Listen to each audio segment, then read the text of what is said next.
Hi guys, and welcome back to the Courageous Nerd YouTube channel for another interview. I'm Connor, and joining me today is actress Bebe Wood to chat all about her role as Lake on Love Victor, returning for season 2, as well as her upcoming music.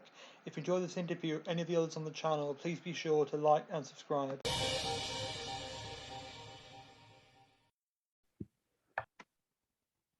So welcome Bebe, and thanks for taking the time to do this. Yeah, thanks for having me. How are you? Yeah, I'm good, and how are you?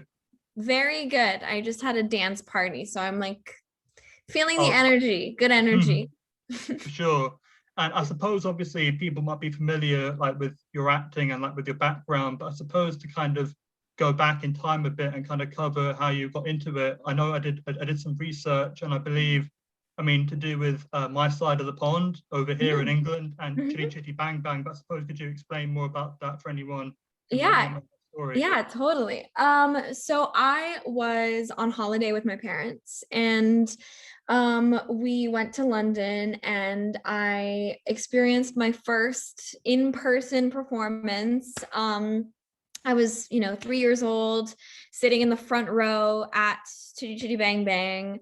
And apparently, my parents didn't fully realize that we were going to be sitting in the front row. So they were like a little worried about it. They couldn't move seats. So they were like, Right. you know what, we're just gonna kind of see what happens. And in the middle of the performance, the child catcher, who I have to say was much scarier on your side of the pond than Mm. he was when they brought the show to America. Okay. Yeah. He sort of reached out in the middle of the performance and put his sickle on my nose and said, Mm. "I'll get you, kitty witty."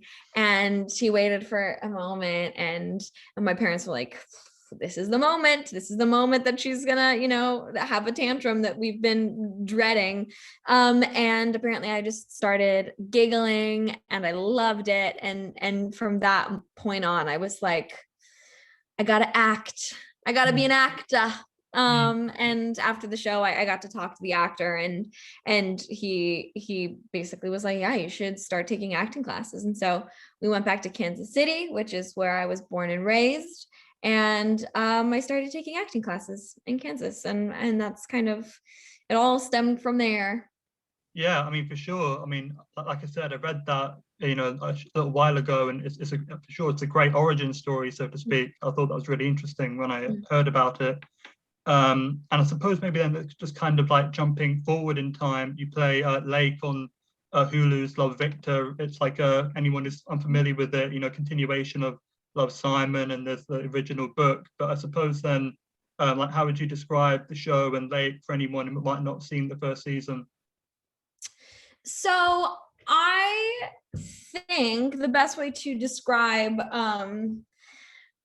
Love Victor is it takes place in the same universe as the book by Becky Albertalli and also the film. And I think our show retains the same amount of like warmth and vibrancy that I think are attached to Becky's stories. I think that Mm. she's such an incredible writer, and all of the universes that she creates are so suitable for telling young adult stories. And so I think our show retains some of that, and his group of friends who go to the same high school that Simon and his friends went to in his story. And in the first season, Victor is struggling with his sexuality, and in the second season, he is sort of living it, Mm. and rather than struggling with his sexuality, is just navigating his life now that he is out. For sure. And I suppose now that you've got like a season a bit under your belt, like is your approach to playing Lake any different the second time around? Hmm. That's a good question. I mean, she's definitely changed. I think the Mm. one thing that I, wanted to keep is that even though she is more grown up, I think that she's still the sort of fun and fabulous Lake that she's always been. And you know, I mean, when I got the scripts, I was just overjoyed because I think there's a lot of like fun little bits for Lake to play at and funny things for her to say, and a few of which were in the trailer for season 2. So she's still sort of quippy and has her one-liners, even though I do think she is maturing more. Absolutely, yeah. And I suppose going back to when you were like first auditioning and when you first like read the character on the page, was this a part you could see yourself playing, or like in terms of the other characters you played up to that point, like was Lake similar or different to those parts? Yeah, I mean, Lake was really different, I think, from the parts that I had previously played. And so in that, I think it really intrigued me. I was really busy at the time that I auditioned for this show. It was in like early summer of 2019, and I was working on my record, which should be coming out, you know, later on this summer. And I was in the studio, and anytime you're making a record, I think you're sort of just like inundated with that. You're there from, you know, like 11 a.m. to like 1 a.m. and it's very much just sort of a life of its own. And the first week that we started recording the record, I got like a whole bunch of auditions. And it always works like that. I feel like you're you know, not doing anything, and then suddenly you're busy all of a sudden, and then that's when all the auditions come. But because, you know, I had other priorities, I only, you know, chose one of those projects to audition for. So I like looked at all of them, and one of them was Untitled Love, Simon project. Right. Yeah. And I was like, oh, okay, all right, let me like check this out, because I was a fan of Becky and a fan of the film. And so I sort of looked through the sides and stuff that they sent, and I was like, okay, so if I'm going to pick one of these to audition for, I'm going to choose this one. I sent in a tape. I was very excited about it. And then I sort of like let it go and forgot about it, and continued making the record until like a couple weeks later, they were like, hey, you want to like tape for it again? And I was like, yeah, of course. And so they gave me more sides. I sent another tape in, and then they called me. I got a call from Isaac Aptaker, and he was like, I would, you know, love for you to be a part of this, which was really, really cool. And I was overjoyed. It was like really, really fun. Yeah, and obviously, I suppose, again, this is a bit of a spoiler for anyone who hasn't seen season 1, but a big part of Blake's storyline is her, like, I guess, unexpected relationship with Felix. And I actually spoke to Anthony Topal last year, and when like I asked him that kind of similar question, he said that took him by surprise, and he's kind of finding out the storyline. So, like, how was your experience of finding out that's the direction that your characters are going in?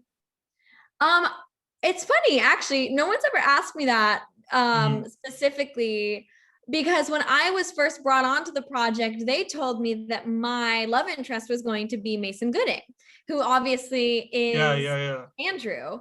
And you know, for the first 3 or 4 episodes of Love Victor season 1, I guess that is the case, right? Like Andrew and Lake are sort of like seeing each other, but he clearly could not care less.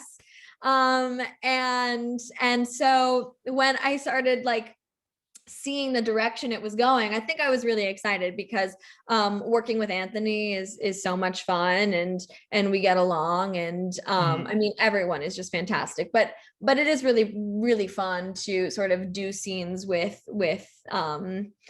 you know, people you like working with. And so, I mean, that's why the show is, I think, just a joy anyway. But yeah, it was exciting, and it was really, really fun to do.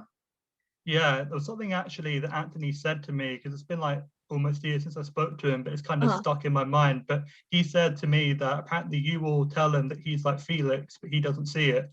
Is that a thing that you remember? Yeah, I don't know why well, I've actually heard him say that he's like, I mean, I could see how I might be Felix, but I don't want to say that I am Felix, because I think Felix is a really cool guy. And so I don't want to say that I'm a cool guy. So I think he doesn't want to, he says he doesn't want to toot his own horn, like verbatim. That's what he says. But yeah, I think he's very much like Felix. Anthony is just like Felix in real life. Yeah, I mean, I think I definitely got that impression just from meeting him briefly that Yeah. time for sure. And it's not a bad comparison to have. You know, it could have No, been a no, horrible not character at he was all. playing for sure. Yeah. And yeah, I suppose just to kind of address an elephant in the room, or like a rather a giant pandemic around the world, like that wasn't something that would have factored in when you shot the first season, but how did it affect season two? It certainly did, let me tell you. Mm, I think all of us were just so lucky that we were able to get back to work. It was certainly unexpected. I truthfully did not think that I would be working at all in 2020. mm, So that was wonderfully exciting and also really scary just because I had no idea what that would look like. I've been doing this for 10 years, and so I think I sort of have like a routine, when it comes to set life, and I got very used to that, and all of that was turned on its head. So I felt like I was kind of relearning how to do things, and doing things for the first time even, which was a really wonderful challenge. I think especially since I have been doing it for so long, having like a little like refresh moment was really nice. But I truthfully don't think I have ever understood what a Jane Austen heroine must have felt like. That main group of actors, we always had to be chaperoned and escorted everywhere. So I really did feel like I was in some sort of Jane Austen novel, because if I wanted to go get a glass of water, like I couldn't go on my own. I had to go with a PA, mm. because they really wanted to keep the actors healthy, because without the actors you're not going to be filming anything. Yeah, So anytime we went to get up and go anywhere, like everyone would be like, actors on the move, get out of the way, get out of the way. Like we could never be alone. And so I truly felt like I was in Bridgerton or something. yeah, yeah. And I mean, you kind of like touched on it in different points so far as we've been talking, but obviously all the different factors that go into this, like the fact, that it's got the backstory of Love, Simon and the novel, and then you've got Isaac Aptaker, Elizabeth Berger, and their kind of history, like This Is Us Mhm. and so on and so forth. Like, would you say there was a lot of pressure going in that there might not have been if it had just been like an original pilot script that didn't have any of that history? I don't think that I necessarily felt any pressure. I think I was Mm, just really excited to be a part of, such a wonderful universe. And I mean, I did not have any expectations to meet Becky. mm, Um, and being such a fan of hers, that never really crossed my mind. But one day she like showed up to set, and she was like, "I'm Becky," and I was like, "Oh my God."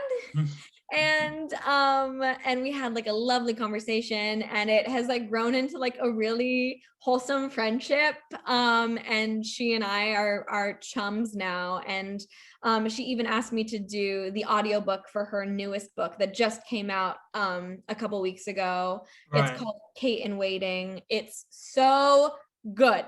I've read the book like 3 times, so I have to like it, I think. And or I don't have to like it, but I mean, all I'm trying to say is it's fabulous, and I know it's good because I've read it 3 times. And I did that with her, and she's just so sweet and so supportive. Mm. So yeah, I don't know about pressure, but certainly a lot of excitement. Yeah, and I suppose also the show's got quite a large cast, and some of whom, just because of like, you wouldn't necessarily have scenes with because, Lake and that character wouldn't have a reason to be talking to each other. But is there anyone you'd want to have more scenes with that you didn't have as many in season one? Yes. Mm, And she and I don't really have many scenes together in season 2 either. But Bella, who plays Pilar on mm, the show, yeah. she is a very good friend of mine. I love her so much. I think we've had one scene together and our Mm. characters didn't even interact. So I would love to have a scene with her in the future, just because she's like such a good friend, and she's actually coming to visit me next week, which is very exciting. Wow. Yeah. I mean, I won't go into it too much, but I actually had a scenario where someone was on a show for 5 years and never had a scene with someone else who was on the show. I both there from pilot to the last episode, never had a Oh, single scene. So I Oh, mean, that's very crazy. That's yeah, crazy. I mean, just because there's so many different storylines that can go Mhm. on and so on and so forth, for sure. Yeah. And I know you mentioned like music as well, and I mean, how are things going for you in that, I suppose, area of your career? Things are good. I'm excited. We are releasing my first single at the end of this month. Mm, And oh god, I've just been like counting down the days for that, especially since I've been sitting on it for so long. And I think I've said this in the past, but if acting is like my passion, right? I think music is just my soul. It's mm. something I've been doing for way longer than I've been acting. I've been playing instruments and singing since I was little. Um, and so, writing songs is just like I think how to describe it is when you're acting, it is therapy, but just in a different way because you are saying other people's words and you are playing a Right. character, and it's hard to play a character, I think, at least in terms of my music, because for me there's just no character there. I'm just Mm. myself, and it's very therapeutic and fulfilling like that. So yeah, I'm very excited. And then the EP would probably come out around the end of the summer. We have 2 music videos that are like set and ready to go.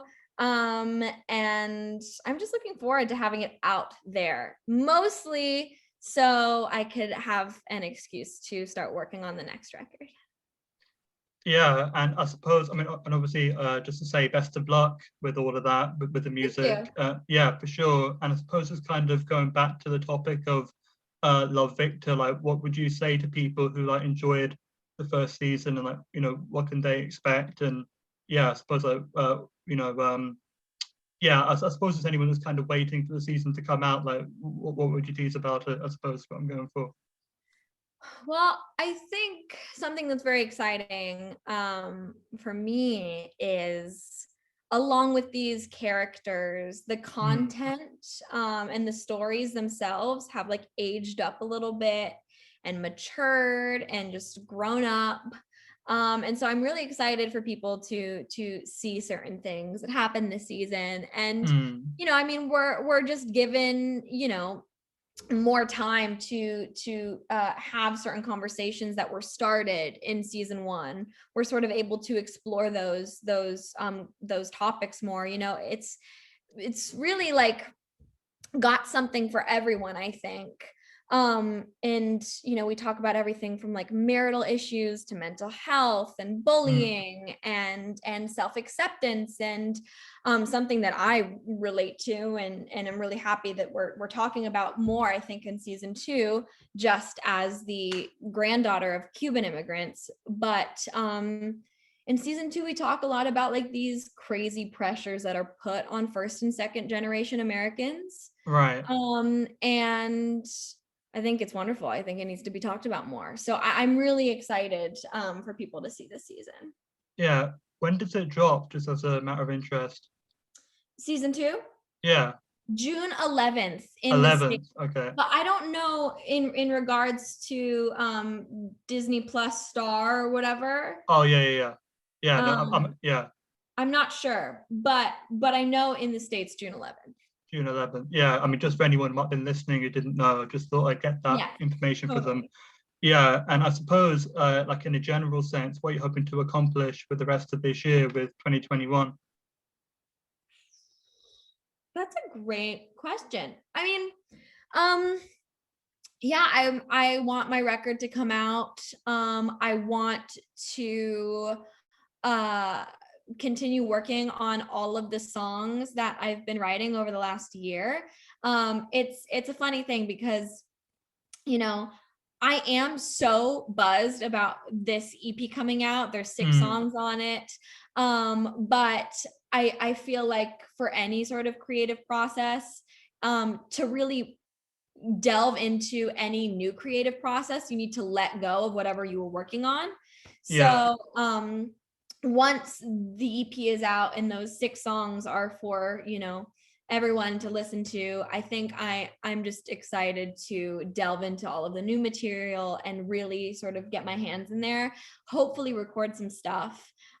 Because I'm almost even more excited, I think, about the stuff that has been not recorded yet. So yeah, I think that, and I miss my friends a lot. I really want to see my friends. So maybe, hopefully, by the end of the year, some of my best friends live in Ireland, actually. And they're not vaccinated yet. So I hope that they'll be vaccinated by the end of the summer or by fall or something, because I miss them terribly and I just want to see them. So yeah, I mean, I think music and visiting my buddies would be really nice. Yeah, and for sure, and I hope all of that works out. And actually, the last thing I had, like, just to finish this up, is just to say, I guess, thanks for taking the time and to take care and stay safe. Thank you. Yeah, same to you. I mean, I hope everything is lovely and safe. I know that things are reopening in the UK, so thank you for having me. Yeah, for sure. And best of luck with Love Victor and the EP. Thank you. Yeah, all the best.